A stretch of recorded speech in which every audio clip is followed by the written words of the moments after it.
사랑하는 성도님들 안녕하십니까? 네, 여러분들 정말 환한 얼굴로 이렇게 인사해 주시니 감사합니다. 아직 표정이 굳어있는 분들이 있는 것 같아서 양옆에 앞에 있는 분들과 이렇게 얘기해 보겠습니다. 오늘 너무 예쁘신 거 아니에요? 시작! 너무 멋있습니다. 이게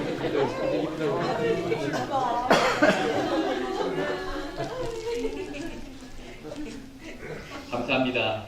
여러분들 앞에 화면 보이시죠? 네.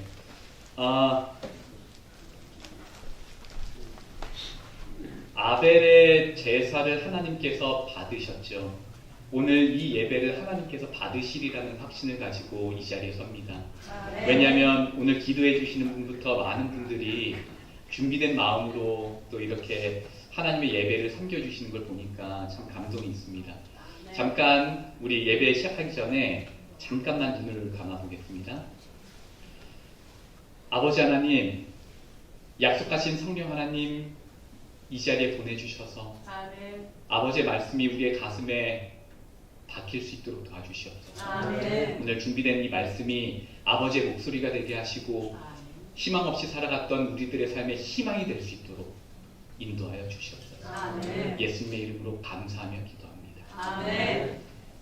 다 함께 제목을 읽어보겠습니다. 시작! 성경의 말로 생활의 밑줄 긋는 신앙. 네, 오늘 제목은 성경의 말고 생활의 밑줄 긋는 신앙이라는 제목으로 하나님의 말씀을 열겠습니다. 이 말씀 여러분들 정말 하나님께서 주시는 용기로 받으시고 한 해를 용기 있게 시작하시면 좋겠습니다. 오늘 우리가 살펴볼 성경의 이야기는요, 에스더서입니다. 에스더서는 하나님이라는 또는 믿음이라는 단어가 쓰이지 않은 유일한 66권의 성경 중에서 유일한 성경책입니다. 그럼에도 불구하고 에스더서는 성경에서 가장 감동적인 하나님의 사랑을 보여주는 책이라고 알려져 있습니다. 어떤 사람들은요, 이 에스더서를 놓고 성경 중의 성경이다 라는 표현을 쓰기도 합니다. 왜 그럴까요? 영국의 유명한 설교가 캠벨 몰건은요, 이렇게 이야기한 적이 있습니다. 우리는 하나님의 존재를 의식하지 않고는 에스더서를 한 줄도 계속해서 읽어 내려갈 수 없다. 바로 이것이 에스더서입니다.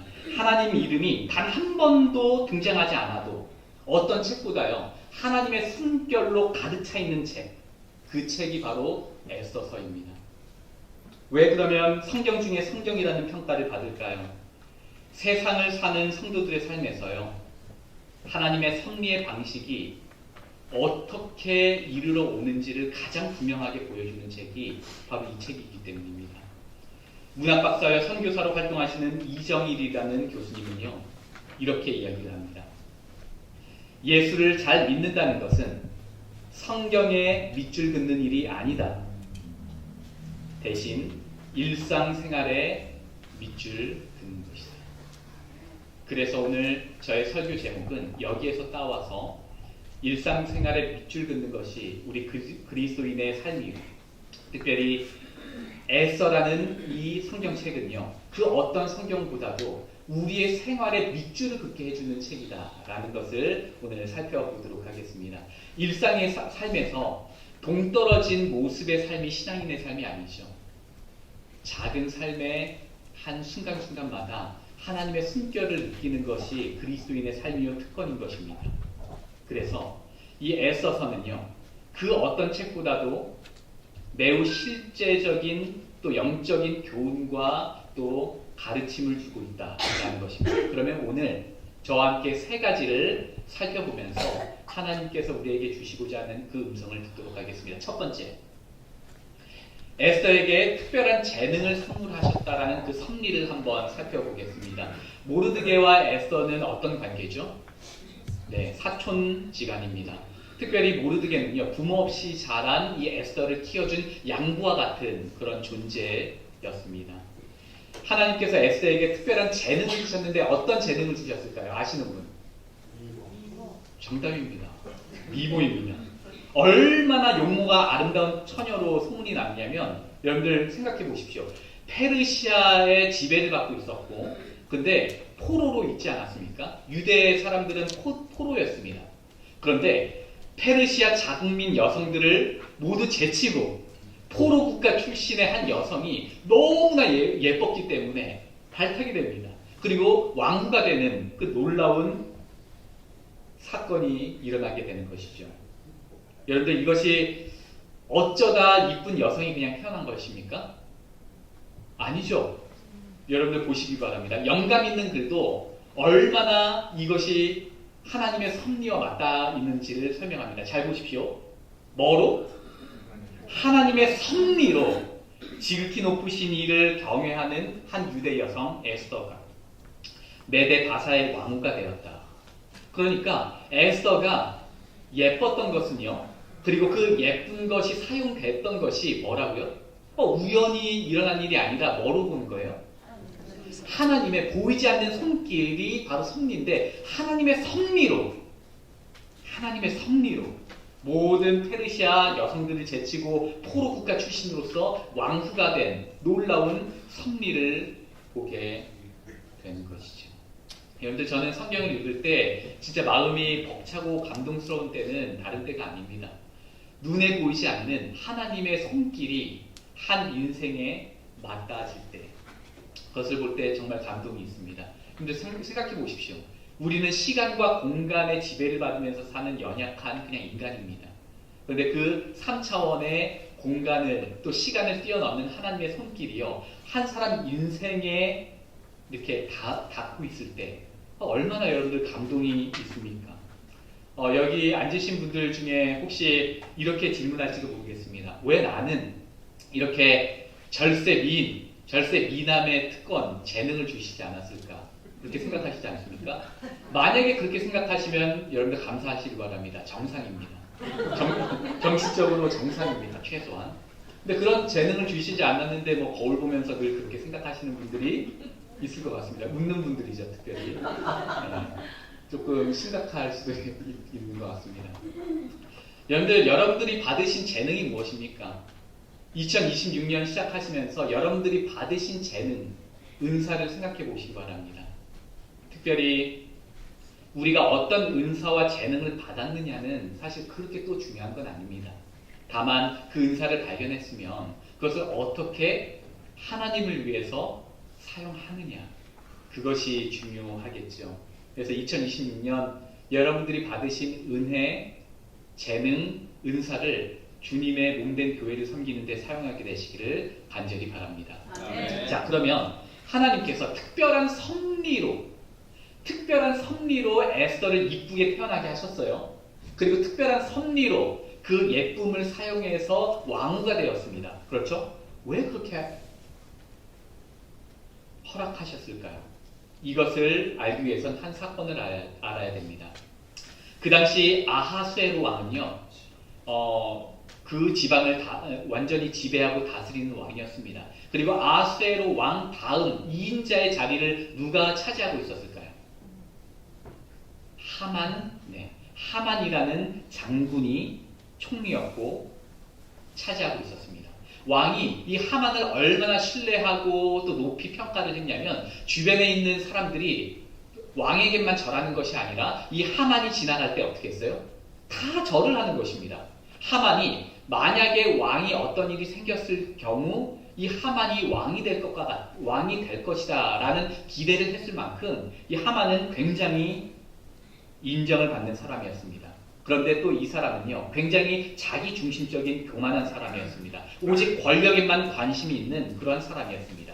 그래서 이게 뒷짐지고 이렇게 걸어다니는데요, 많은 신하들끼리 자신에게 절을 하는 걸 보니까 막 우쭐해지는 것입니다. 그리고 나서 딱 한 사람이 고개를 뻣뻣하게 절하지 않고 있는데 누구였을까요? 네, 모르드게였습니다. 그러니까 하만이 어떻게 됐을까요?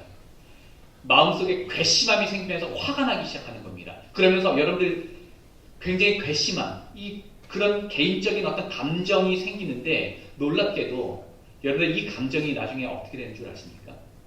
이 작은 감정을 해결하지 못했을 때 어떤 일이 벌어지는지를 우리는 보게 됩니다. 여러분들 영감 있는 글을 한번 보시기 바랍니다. 이렇게 절을 하지 않았을 때 왕을 찾아가서 무엇이라고 하는가 보시기 바랍니다.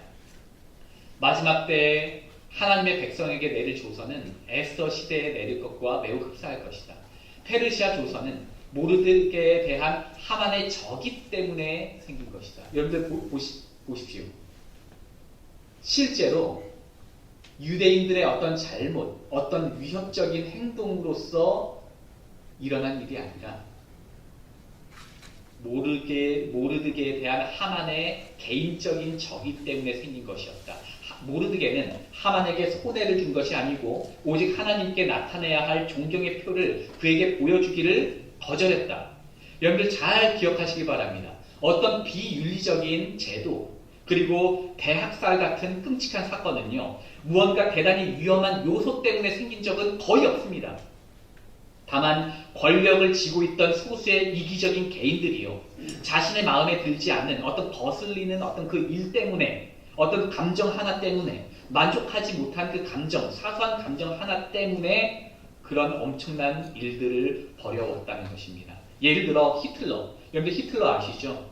전쟁에 대한 국민들의 절대적인 지지를 얻고 민족의 단합을 위해서 유대인들을 학살하는, 그러니까 유대인들을 희생양 삼아서 어떤 일을 벌였습니다. 겉으로는 히틀러는 게르만 민족의 순수성과 우수한 혈통을 지키기 위해서 독일과 러시아에 사는 유대인들을 청소해야 된다라는 명분을 삼았습니다. 그래서 인종 청소를 했죠. 그 결과 어떻게 됐습니까? 1000만 명의 사람들이 죽었고 약 600만 명의 유대인들이 학살을 당한 것입니다. 근데 여러분들 이보다 더 소름 끼치는 일이 무엇인 줄 아십니까? 아름다운 평화주의의 가면을 쓴 늑대 같은 교황의 입장이었습니다. 폴란드 유대인 랍비 바이스 만델이라는 그 유명했던 사람이 로마 교황청, 교황에게 편지를 썼습니다. 어떤 편지를 썼는가? 바로 무고한 어린이들은 좀 살려줘야 되지 않습니까? 어린이들은 좀 살려주십시오. 라고 했더니 교황의 답장은 소름 끼칠 정도로 매우 찼습니다. 이렇게 답변을 했습니다. 이 세상에 무고한 유대인 어린이의 피는 존재하지 않는다. 모든 유대인들의 피는 죄악이다. 당신들은 예수를 십자가에 못 박은 죄 때문에 이런 벌을 받는 것이다. 당신들은 죽어 마땅하다. 히틀러가 유대 민족을 학살하고 인종 청소를 하려고 했던 진짜 이유가 무엇인 줄 아십니까? 물론 명분으로는 공산주의를 배척하고 자본주의에 대한 기초를 다져야 된다 하는 사회적인 측면을 강조한 것은 사실입니다만, 사실은 역사학계의 정설로 여겨지는 것은 히틀러의 개인적인 감정 때문이었다라는 것은 분명해 보입니다. 예컨대 히틀러는 어릴 적 꿈이 화가였습니다. 그래서 미술학교 입학시험을 치렀는데 어떻게 됐을까요? 불합격한 것입니다. 알고 봤더니 그 심사위원들이 다 누구예요? 유대인들이었습니다. 그리고 나서 또다시 잘 준비를 해서 시험을 봤는데 또 자신은 떨어지고 모두 유대인들만 합격하게 된 것이죠. 거기에 대해서 유대인에 대한 증오심이 피어오르기 시작했고, 학교 생활에서도 유대인들과 관계가 굉장히 좋지 않아 어떤 폭력을 당하거나 왕따를 당했을 때 유대인들에게 당한 것이 계속해서 그의 마음속에 있었던 것입니다. 이것은 히틀러의 일기나 그 역대에 대한 그 책에 나오는 내용입니다. 뿐만 아니라 가장 핵심적인 사건 하나가 있었는데, 어머니가 많이 아프셨습니다. 그리고 수술을 받으셨는데, 특별히 유대인 의사에게 수술을 받았는데 의료사고로 죽게 된 것입니다. 이때 이 히틀러의 마음에, 그의 기록에 따르면 유대인에 대한 증오가 말도 못하게 펴오르기 시작한 것입니다. 그것이 계속해서 그의 숙제로 또 증오로 마음속에 자리 잡은 것입니다. 그랬던 히틀러라는 인간의 권력이 주어지자 그것을 안가품하기 시작한 것입니다. 그렇게 개인적인 감정과 불합리한 이유로 대학살의 결정, 특별히 이 세상의 어떤 아름다움을 유지하기 위해서는 유대인들은 죽어야 된다라는 말도 되지 않은 엉터리 같은 그러한 이론을 펼치면서 사람들을 설득하게 된 것이죠. 이와 마찬가지로 페르시아 총리 하만은 모르드게가 자신에게 절하지 않았다라는 개인적인 감정에 비롯된 이유로 마음속에 끔찍한 계획을 세운 것입니다. 하만은 아수로 왕을 찾아가서 고소를 합니다. 겉으로는 유대인들이 왕의 법을 잘 지키지 않는 사람들이니까 다 죽여 없애야 된다라고 한 것이죠. 그래서 법을 만드는 것입니다. 여러분들의 마음속에 혹시 작은 감정이 남아 계십니까? 여러분들 사울의 경우도 잘 떠올려 보시기 바랍니다. 다윗은 만만이요, 사울은 천천이다 라는 여성들의 어떤 그런 말을 듣고 사울의 마음에 시기심, 질투심이 펴오르기 시작했죠. 그렇게 됐을 때 처음엔 질투심으로 시작했던 게 어떻게 됐습니까? 결국에는 다윗에게 창을 던지고 잡아 죽이려고 하는 마음까지 금방 한순간에 바뀌게 된 것입니다. 오늘 여러분들의 마음 가운데 누구를 향한 감정이 남아 있으십니까? 작은 감정, 그건 우리가 우습게 볼 것이 아닙니다. 이것은 성경이 주는 교훈이기도 합니다. 우리에게 남아있는 작은 질투, 억울함, 누구를 향한 증오의 마음이 혹시 여러분들 가운데 있으시다면 2026년 시작하는 이 즈음 여러분들 하나님 앞에 완전히 내려놓으시길 바랍니다. 그리고 그 사람을 찾아가 화해를 하고 또 하나님 안에서 그것을 어떻게든 풀기 위해서 노력하는 것도 우리 그리스도인 된 입장에서 우리의 신앙을 가장 아름답게 빛내고 또 유지할 수 있는 가장 중요한 현실적인 조언이 될 것입니다. 두 번째, 섭리에 대한 두 번째 이야기는 무엇인가? 바로 이때를 위함이었는지 누가 아느냐? 유대 민족이 멸망당할 위기 앞에서 모르드게는 왕궁에 있는 에스더와 긴급한 대화를 합니다. 그리고 나무라듯이 이야기를 합니다. 뭐라고 합니까? 에스더야, 네가 이 왕비가 된 것은 바로 이때를 위함이 아닌지 누가 아느냐? 하나님의 섭리를 보라 라는 것입니다. 영안을 떠라, 영적인 눈을 떠라 라는 것입니다.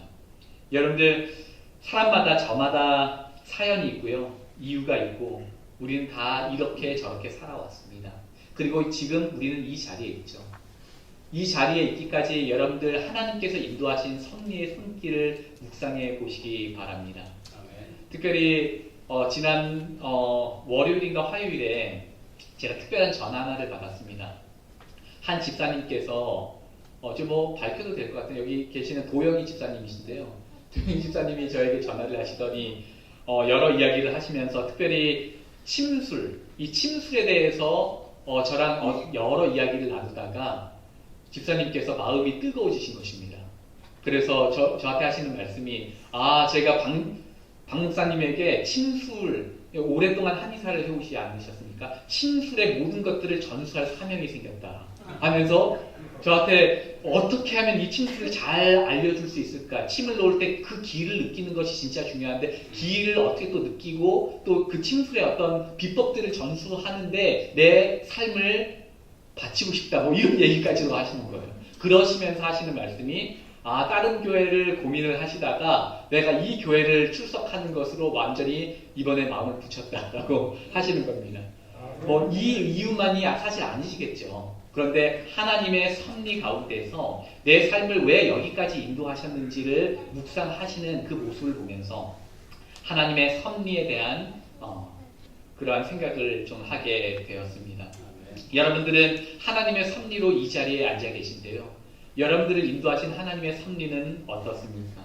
에스더의 대답을 여러분들 눈여겨보시기 바랍니다. 금식한 후에 규례를 어기고 왕에게 나아가리니 죽으면 뭐하리로다? 죽으리다. 여러분들, 우리에게는 이러한 결단이 또한 필요합니다. 여러분들, 제가 한 발짝 조금 더 나아가서요, 우리의 삶을 조금 더 여유 있게 살 수 있는 방법 하나가 무엇인 줄 아십니까? 제 3의 입장에서 바라보는 방법이 굉장히 중요합니다. 특별히 이 에스더서는요, 선악의 대쟁투, 우리는 열심히 살아가는 것 같지만 사실 알고 보면 선과 악의 대쟁투의 그 모습을 볼 줄 알아야 됩니다. 특별히 그리스도인은 말이죠. 그래서 여러분들, 사단이 하만을 충동해서 유대 민족을 다 멸살하려고 하는 계획을 세웠습니다. 왜요? 유대 민족을 통해서 누가 태어나니까? 예수 그리스도께서 태어나셔야 되니까 사단은 자꾸 해서 유대 민족을 멸살하고 완전히 진멸하려는 계획으로 누군가를 선동을 합니다. 마음에 그런 생각을 줍니다. 그러나 하나님은 사단보다 위대하신 분이시죠. 하나님께서는 유대 민족이 멸망하는 것을 허락치 않으실 계획이었습니다. 그래서 에스더, 연약한 한 여성, 그리고 모르드게 한 포로 국가의 작은 한 사람을 선택하셔서 믿음 있는 사람을 선택하셔서 그 계획을 좌절시키시는 모습을 또한 보게 되는 것입니다. 오늘 우리의 삶도 똑같습니다. 하나님께서는 혹시 이 자리에 하나님께 믿음을 드리는 사람들이 앉아 계시다면 하나님께서는 당신의 구원의 역사를 이루시기 위해서 우리들을 사용하실 것이 분명합니다. 물론 그것이 작은 부분이라 할지라도 믿음 있는 사람을 사용하실 것이 분명합니다. 그러므로 여러분들은 하나님께 믿음을 드리는 분들이신지 다시 한번 되돌아보시고 하나님께 믿음을 드리는 모두가 되시기를 예수님의 이름으로 축복합니다. 하나님께서 우리의 요구를 들어주신다는 것을 보거나 느끼기 때문에 믿어서는 안 된다. 우리는 그분의 약속을 신뢰해야 한다. 우리가 믿음으로 그분 앞에 나올 때 모든 탄원이 하나님의 마음에 들어간다. 우리는 하나님의 축복을 구한 후에는 그것을 받을 것을 믿어야 하며 우리가 이미 받은 것을 인하여 그분께 감사해야 한다. 그 다음에 우리는 우리가 가장 필요로 할 때에 그 축복이 주어질 것을 확신하고 우리의 의무를 행하기 위해 나아가야 한다. 여러분들 이 말씀이 여러분들의 것이 되기를 예수님의 이름으로 축복합니다. 그래서 하나님께서는 너무나 우리를 사랑하셔서 우리에게 가장 좋은 것을 주시는 분이시고 우리는 그것을 믿어야 한다는 것입니다. 그래서 이 글을 보시기 바랍니다. 구속받은 자들만이 천사들이 자신의 일생에 행한 봉사를 이해할 것이다. 날 때부터 자기를 지켜준 천사, 발걸음을 주목하고 위험한 날에 자기 머리를 보호해준 천사, 사막의 골짜기에서 자기와 함께하고 무덤을 지키다 부활의 아침에 처음으로 맞이해준 천사, 이런 천사들과 함께 이야기하며 자신의 일생에 베풀어진 하나님의 섭리와 인류를 위한 하늘의 모든 활동과 협력에 대한 이야기를 듣는 것은 얼마나 즐거움입니까? 여러분들 영안의 문을 뜨시고 여러분들 양옆에 있는 2명의 천사를 인지하시길 바랍니다. 우리가 죽을 뻔했던 경험, 저도 떠올려 보니까 물에 빠져서 죽을 뻔한 경험이 크게 2번 있었고요. 그 다음에 짱돌에 맞아서 죽을 뻔한 경험, 다음에 제가 한번 또 예화로 이야기를 드리겠지만 죽을 뻔한 경험 여러분들 다 있지 않으십니까? 그때에 우연히 살아난 것일까요? 하나님의 섭리일까요? 우리 양옆에는 그리스도를 바라보고 굳게 붙드는 자들 옆에는 눈에 보이지 않는 강한 천사 2명씩 있다라는 것을 어디서 들은 적이 있는데 여러분들 그것을 인지하시면 우리를 돕는 천사로 인해서 얼마나 용기가 나겠습니까? 그렇게 하나님의 섭리를 인지하며 여러분들 용기 내서 사시기를 예수님의 이름으로 축복합니다. 마지막으로 3번째는 무엇인가? 소름 끼치는 타이밍으로 사람의 마음을 조절하시는 이 부분 여러분들 집중해서 한번 눈여겨 보시고 또 들으시길 바랍니다. 하만은요 모르드게를 죽이는데 그치지 않을 계획이었습니다. 그래서 23m 그러니까 아파트 8층 높이의 장대를 만들어서 이 모르드게를 죽일 뿐만 아니라 그를 매달아서 경멸과 수치를 줄 예정이었습니다. 그리고 한밤중에 누구를 찾아갑니까? 누구를 찾아가요? 왕을 찾아갑니다. 여러분들 잘 들으시기 바랍니다. 왕을 찾아갑니다. 아주 급한 일이 아니고서야 왕을 밤늦게 찾아간다는 것이 얼마나 무례한 일입니까? 여기서 하만의 교만하고 이기적인 인성을 느낄 수 있지 않습니까? 그의 목적을 이루기 위해서는 왕도 사실은 경멸할 수 있는 사람이다라는 것입니다. 그러면서 그렇게 빨리 이걸 죽이고 싶으니까 빨리 어떻게 해결할까? 해결이 안 되니까 왕을 그 밤늦게 찾아가는 것입니다. 그런데 놀랍게도 성경은 굉장히 소름 끼치는 하나님의 섭리를 소개합니다. 제가 쉬운 버전 성경으로 가져왔는데 보시기 바랍니다. 그날 밤 왕은 잠이 오지 않아 신하를 시켜 왕궁 일지를 가져오게 하여 자기 앞에서 읽으라 명했습니다. 그 일지에는 왕궁 문을 지키던 왕의 두 내시 빅다나와 데레스가 왕을 죽이려 한 음모를 모르드게가 일러주었다는 내용이 적혀 있었습니다. 왕이 물었습니다. 이 일을 한 모르드게에게 어떤 영광과 상을 주었느냐? 신하들이 대답했습니다. 아무것도 주지 않았습니다. 여러분들, 저만 소름 끼치는 장면입니까? 여러분들, 하나님의 섭리가 오늘 우리들의 삶에 이렇게 녹아져 있는 것입니다. 여러분들 똑같아요. 보시기 바랍니다. 불면증. 사람이 불면증이 와서 잠을 자지 못하는 어느 순간에 하나님의 뜻을 이루기 위한 하나님의 역사가 있을 때는요, 불면증조차도 하나님의 섭리인 것입니다. 늘 잘 자던 왕이 잠이 오지 않는 것입니다. 불면증도 하나님의 섭리예요. 두 번째, 갑자기 그의 마음에 불면증이 와서 잠이 안 오면 게임도 할 수 있고 다른 것도 할 수 있고 정리도 할 수 있고 취미 생활도 할 수 있지 않습니까? 그런데 갑자기 그 마음에 뭐가 떠올라요? 왕궁 역대기, 왕궁의 일기가 읽고 싶은 그 생각이 갑자기 번뜩 듭니다. 사람의 마음에 생각을 주시고 갑자기 번쩍 떠오르게 하시는 것도 하나님의 역사라는 것입니다. 세 번째, 무엇입니까?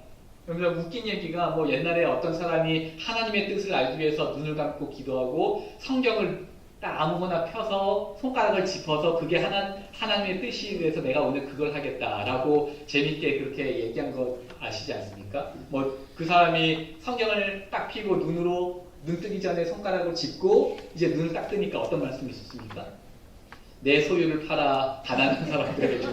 이건 아니다 하고 다시 덮었죠.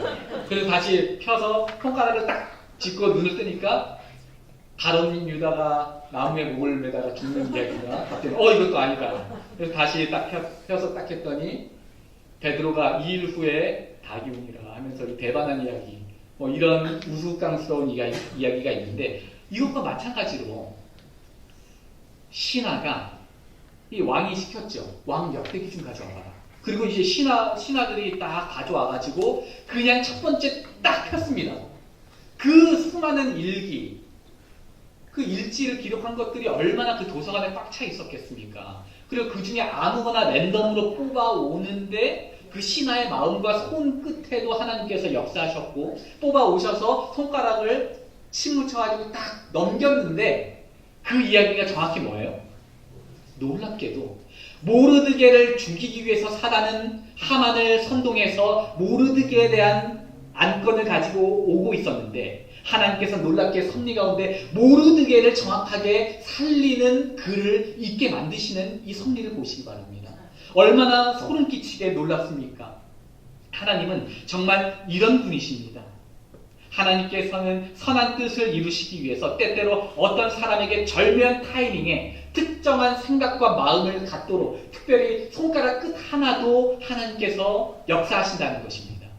사단은 하만의 마음을 선동하여 신실했던 성도 모르드게를 그리고 더 나아가 유대민족을 죽이도록 왕 앞에 나아가도록 했습니다. 그러나 더 강하신 하나님께서는 같은 시각 오히려 왕의 마음에 모르드게를 향한, 유대인을 향한 감사와 신뢰를 갖도록 하셨고 그의 생명을 지키신 것입니다. 얼마나 놀라운 책입니까? 에스더는 이렇게 하나님의 섭리가 놀랍게 사람의 손끝에도 갈 수 있구나를 보여주는 놀라운 책이라는 것입니다. 그래서 에스더와 모르드게는 하나님께서 그들을 위해 힘있게 일하지 아니하시면 그들 자신의 노력은 아무 소용이 없으리라는 사실을 깨달았다. 그리하여 에스더는 자기의 능력의 근원이신 하나님과 교통할 시간을 가졌다. 하나님께서는 힘센 천사들을 보내어 당신의 백성을 보호하셨다. 바로 이것이 하나님께서 오늘 우리의 삶에 어떻게 역사하시는지를 보여주는 대목입니다. 여러분들, 이 설교를 준비하면서 한 경험이 떠올랐습니다. 저에게는 잊을 수 없는 경험인데요. 특별히 저는 남자들 군대 이야기하는 거 좋아하지 않습니까? 저는 사실 좋아하지 않습니다. 그런데 지금 군대 이야기를 꺼내는 것을 용서하시기 바랍니다. 왜냐하면 하나님의 섭리를 들려드리기 위해서입니다. 저는 군대에 갔을 때 하나님께 이렇게 기도를 했습니다. 두 가지를 놓고 제가 기도를 했는데 군대 가기 전에도 그 다음에 군대 가서도 어떻게 기도를 했냐. 첫 번째, 제가 안식일을 지킬 수 있게 도와주십시오. 라고 기도를 했습니다. 두 번째는 무엇이었냐면 하나님 이왕이면 제가 간 그 부대에서 하나님에 대해서 이야기할 수 있는 기회가 있다면 저를 대표자로 삼아주셔서 저를 하나님에 대한 변증자로 또 하나님에 대한 사랑을 이야기할 수 있는 자로 사용해 주십시오. 정확하게 이렇게 기도를 하고 들어갔습니다. 근데 들어가서는 사실은 정말 안식일을 지키겠다고 하니까 실제로 벽에 밀쳐지고 뺨을 맞고 뭐 주먹으로 가슴도 계속 맞고 특별히 잊을 수 없는 건 한 선임이 네가 제정신이냐 하면서 저를 그 군하시는 발로 제 정강이를 걷어차는 것입니다. 아시다시피 굉장히 망치처럼 딱딱하지 않습니까? 무기잖아요.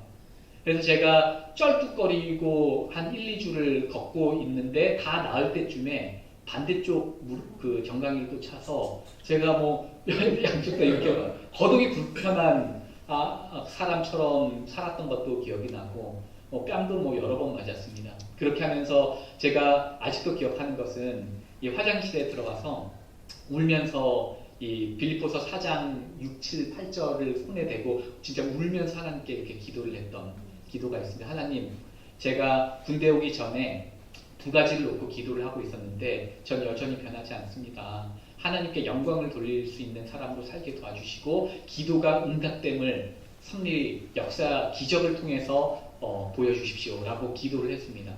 그러면서 기도하면서 믿어지는 거예요.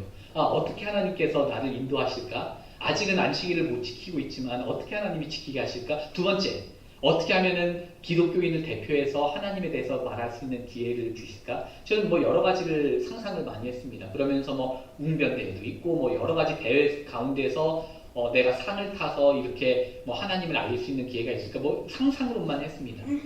그런데 여러분들 어떤 일이 있었는 줄 아십니까? 여러분들 연대장이라 하면은 이 별을 달기 직전에 세계 대령이라는 그 굉장히 높은 지위의 분이 계십니다. 지도자시죠. 그분의 얼굴을 특별히 그분과 1대1로 대화할 수 있는 기회는 없습니다. 일개 병사가 말이죠. 그러니까 2,000명 중에 뭐 1명 뭐 이렇게 되는 그 사이즈로 이렇게 겨우겨우 지나가는 것만 봐도 어떻게 보면 영광스럽다라고 생각이 될 정도로 굉장히 높으신 분이신데 어떤 일이 있었는 줄 아십니까? 다 기억은 나지 않는데 대략적으로는 제가 진지공사 삽질을 하고 있었습니다. 열심히. 근데 그 수많은 개미떼처럼 많은 병사들이 다 삽질을 하고 있었는데 한 산에서. 근데 정확히 제 앞을 지나가시면서 연대장님이 저한테 물으십니다. 자네 열심히 하는구만. 자네 이름이 뭔가? 그래서 저는 이병 박규남 하면서 이렇게 제 관등 성명을 댔습니다. 그러니까 열심히 하는구만 하고 지나가셨습니다. 그리고 뭐 몇 주가 지났는지 몇 달이 지났는지 모릅니다만 탄약고 경계를 이렇게 딱 쓰고 있었는데 보통 때는 1년에 한 번도 지나가시지 않는 연대장님이 그곳을 제가 서 있는 그 시간 타임 때에 정확히 오셔서 지나가시면서 자네 이름이 뭔가? 이병 박규남 이렇게 하는 거죠. 그리고 부대 뒤에 이 식당 뒤에 어떤 산이 살짝 무너져 내리고 있는데 그 산을 파고 옆으로 해서 뭐 시멘트를 붓고 뭐 이렇게 하는 공사에 또 참여하고 있는데 그 많은 날들 다른 부대 이 사람들과 이렇게 교차하면서 하고 있었는데 특별히 제가 하고 있는 그때 연대장님이 하필 그때 안 오시는 분인데요. 와서 저한테 오셨는데 그 수많은 사람들 중에서도 또 정확하게 찝어서 저한테 자네 이름이 뭔가? 그러니까 하면서 이제 알아보기 시작하는 겁니다. 조금 익숙하신 거예요, 얼굴이. 뭐 다 빡빡이었지만. 그래서 뭐 일병 박규남 그때 일병이었는지 기억은 안 납니다만 뭐 일병 박규남 뭐 이렇게 했겠죠.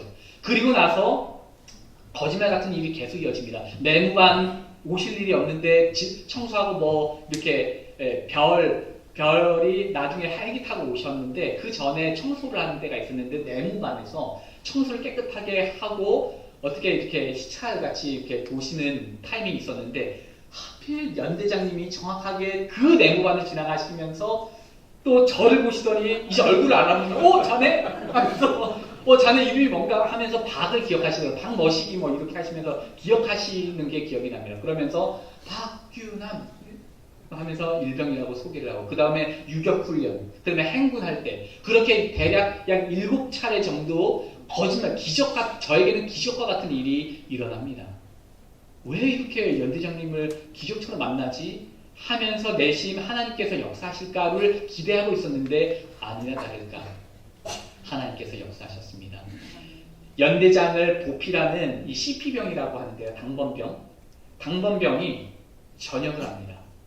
전역을 하고, 저는 일병 마지막 때 이제 상병을 짝대기 3개를 달기 바로 직전이었는데요. 그때 갑자기 부흥이 있는 거예요. 저기 사무실에서. 그래서 급히 달려가니까 내용인 즉슨 이거였습니다.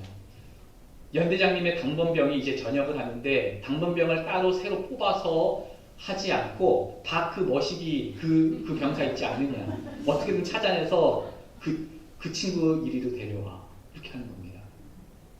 그렇게 해서 거짓말처럼, 여러분들 어떤 일이 일어난 줄 아십니까? 저는 한순간에 그냥 보병이었다가, 그냥 총을 든 병사였다가 한순간에 연대장님을 보필하는 당번병이 되었고, 그러면서 안식일을 실제 밖으로 나가서 매주 지킬 수 있는 거짓말 같은 일이 생겼습니다. 두 번째, 그리고 나중에 연대장님이, 그 부대를 대표하는 그 연대장님이 자꾸해서 제가 이 신학과 출신인 거를 아시고, 기독교, 또 예수님에 대해서 질문하실 때 항상 저를 불러서 질문하시고, 저는 항상 재미있게 답변을 해드리고, 그렇게 하는 것입니다. 그러고 보니까, 뒤돌아보니까 어떻게 된 거예요? 그 2가지 기도 제목이 이루어진 것입니다. 여러분들 보시기 바랍니다. 저는 하나님께 이 기도가 응답받을 것을 진짜 확신을 했고, 어떻게 이루어주실까를 기대하면서 1달, 2달을 살아갔고, 실제로 연대장님, 그렇게 가끔도 보기 힘든 그분을 약 7차례 정도 기적과 같이 정확하게 이름이 불리는 그런 상황 가운데 있으면서 하나님께서 이러한 능력으로 인도해 주신 기적을 맛보게 된 것입니다. 하나님께서는 보이지 않는 섭리의 손을 사용하셔서 유대 민족을 구원하신 것입니다. 사진을 제가 너무 늦게 띄웠네요. 정말 하나님께 얼마나 기도를 많이 하고 골방 조그마한 데에서, 특별히 화장실에서 울면서 기도를 많이 했는지 모릅니다. 그리고 이거는 제가 밖에 교회로 매주 외출하면서 연신내교회에 나가서 예배를 드리던 모습입니다. 이제 전역하기 전에 사진을 찍으라고 하셔서 거기 목사님과, 김성구 목사님과 여러 장로님들과 사진을 찍은 모습입니다. 하나님의 능력은 지금도 당신께서 지으신 만물을 붙드는 일을 하고 있다. 맥박이 뛰고 호흡이 계속되는 것은 한번 움직이게 한 기계 조직이 그 고유한 힘에 의해서 활동을 계속하기 때문이 아니다. 호흡 하나하나, 심장 고동 하나하나는 우리가 그를 힘입어 살며 기동하며 존재하는 하나님의 돌보심에 대한 증거이다. 가장 작은 곤충으로부터 사람에게 이르기까지 모든 생물은 날마다 하나님의 섭리에 의해 살고 있는 것이다. 아멘. 바로 이것이 오늘 우리가 사는 삶이라는 것입니다. 선한 능력으로라는 찬양은 너무나 유명하죠. 아시는 분들이 많을 겁니다. 디트리히트 본헤퍼 목사는 옥중 서신을 쓰면서 이 찬양을 썼는데요. 여러분들 본헤퍼 목사님 아시죠? 2차 세계대전 당시 본헤퍼 목사님은 반나치 운동으로 이 히틀러 암살을 모의했다라는 제목으로 종전 바로 직전, 너무나 안타깝게 39살의 나이에, 이른 나이에 교수연에 청해졌습니다. 그 옥중에서 사형되기 바로 직전 사랑하는 약혼녀에게 편지를 썼는데 자신의 신앙의 결백과 결심과 소망을 적은 내용이었습니다. 바로 그 편지 내용에 곡을 붙인 것이 바로 이 선한 능력으로라는 찬양인데요. 가사를 한번 제가 읽어드릴까요? 그 선한 힘에 고요히 감싸여 그 놀라운 평화를 누리네. 나 그대들과 함께 걸어가며 나 그대들과 하늘을 여네. 지나간 허물 어두운 날들이 무겁게 내 영혼 짓눌러도 오 주여 우리를 외면치 마시고 약속의 구원을 이루소서. 주께서 밝히신 작은 촛불이 어둠을 헤치고 타오르네. 그 빛이 빛에 우리 모두 하나 되어 온누리에 비추게 하소서. 그 선한 힘이 우리를 감싸시니 믿음으로 일어날 일 기대하네. 주 언제나 우리와 함께 계셔 하루 또 하루가 늘 새로워. 바로 이런 찬양입니다. 여러분들 집에 가시면서 이 찬양 들어보세요. 유튜브에 치면 나오거든요. 너무나 은혜롭습니다. 이제 이 글을 읽으며 결론을 내리도록 하겠습니다. 에스더 시대에 하나님의 백성에게 이른 시련은 그 시대에 국한된 특별한 경험이 아니다. 과거 여러 시대를 통해 사람들로 하여금 참 교회를 박해하게 한 동일한 정신이 장래에도 하나님께 대한 충성을 지키는 자들에게 동일한 행동을 하고자 할 것이다. 지금도 이 마지막 대쟁투를 위한 준비가 이루어지고 있다. 사랑하는 성도님들이시여, 예수를 잘 믿는다는 것은요, 성경에 밑줄 긋는 일이 아닙니다. 다만 생활에 밑줄 긋는 것이죠. 오늘 삶 구석구석 덮어지는 하나님의 사랑의 손길, 그 섭리를 여러분들 인식하시고 그 섭리를 감사하면서 살게 되시는 모든 구해나파 성도님들이 되게 되시기를 예수님의 이름으로 기도하며 마치겠습니다. 아멘.